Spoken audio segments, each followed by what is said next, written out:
Well, hello everyone. Here today we're going to put out a video on tearing apart the front differential on a 2008 Polaris Ranger. The front differential is a little more involved than the rear differential, but it's really not too bad. I'm doing this because my four-wheel drive was engaging when it's not supposed to. This is a pretty common problem with the Rangers and the Polaris in general, the way their four-wheel drive system works. So I'm going to tear it apart, but after I got into it I found out that the fluid was very dirty. So I highly recommend, if you're having problems with your four-wheel drive, to first of all change the fluids, and then if that doesn't work, then we can attempt what I'm doing here. I assume, because of the age of mine, that it probably the sprag gear, or the roller cage some people call it, was broken, but after I tore mine apart I got in there and mine was actually perfectly fine. But I do plan on putting a lift and larger tires on it, so I figured, well, we'll upgrade this while I was in there. But the first video is going to show how to remove the front differential, and then I'll have another video showing how to disassemble it.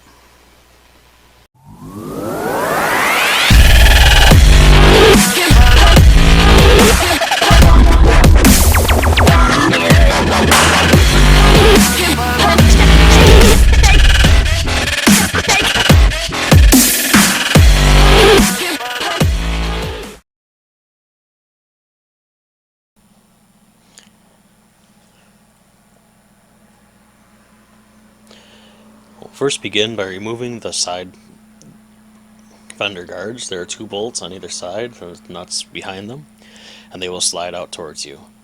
Then remove the three torque screws on either side up towards the bumper. Then there's one just to the right of the bumper going towards the rear, and two behind the shock mount.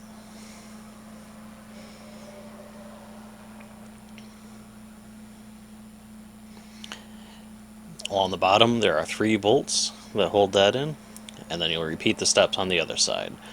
Total of 6 torque screws per side.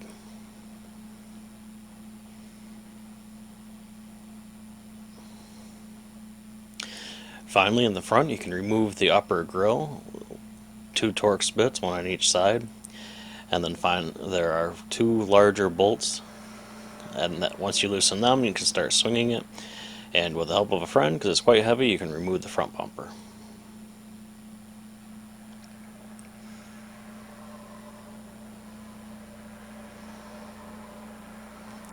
In step 2, if you can drain the radiator, there are 4 Torx bolts that will make it so you can move that panel to reach it. Remove the radiator cap in the lower right hand corner of the radiator. There's a petcock. You can back that out and drain it into an appropriate pan. If your fluid's clean enough, you can reuse it. And there are 2 bolts along the top.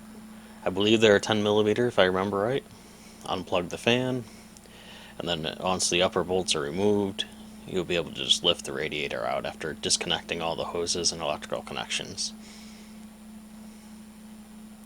So here you can see, if you slide an end wrench on one side and a ratchet on the other, you'll be able to back them out. It's a little tough to get to, but obviously we did get it out.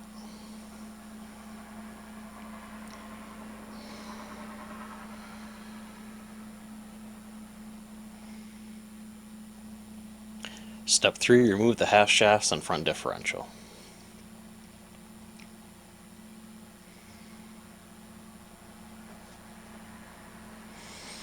We chose to remove the lower control arm and the upper shock mount because that gave us a chance to lube everything up as we put it back together. You could also remove the ball joint on the bottom of the steering knuckle, and that may be a little easier, but like I said, we wanted to lube that connection point on the A-arm since there's no grease fittings there.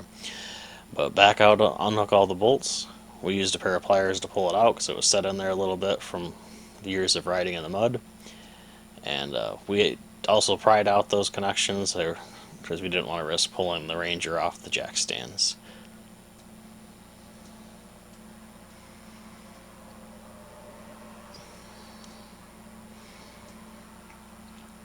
But use a big screwdriver or other pry bar, you can pry both sides out.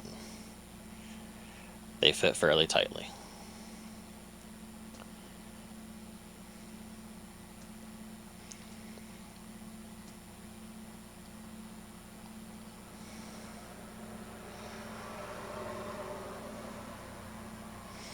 Now at this point you'll have to back off the axle nut, which you may have either have somebody step on the brake pedal, or if you loosen it up before you take the wheels off. But we just had someone step on the brake pedal and we were able to back the axle nut off.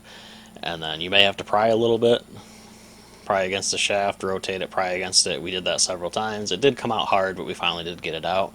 But unfortunately my camera died, so there's a lot that was missed in this process, and I didn't realize it died until we added all to our part and the differential out actually. So you can see we carefully pry, try not to damage the seals, but it may take a little bit, but it will finally come out. Underneath the machine there you see the two front bolts there. There are 4 bolts. Remove that, and then you can see once you remove the differential bolts you can slide it to the side and remove the CVT vent shaft, which is, or the vent tube, which is just to the left of the drive shaft. If you rotate the shaft, we were able to push the roll pin out with an air chisel, or you could probably use a large screwdriver or other center punch to drive that out and then slide the shaft out. We were unable to get the drive shaft off the transmission because it was seized on, so we ended up doing it this way, and we did get out. Again, I apologize for the camera dying. We were unable to get video of this section. If you have any questions, comment below and I'll do my best to answer them. Thanks for watching. Be sure to subscribe to our channel for more videos on repairs and places we've gone riding with the Ranger, as well as many other things. Be sure to check out part 2 of this video, repair and reinstallation of the front differential.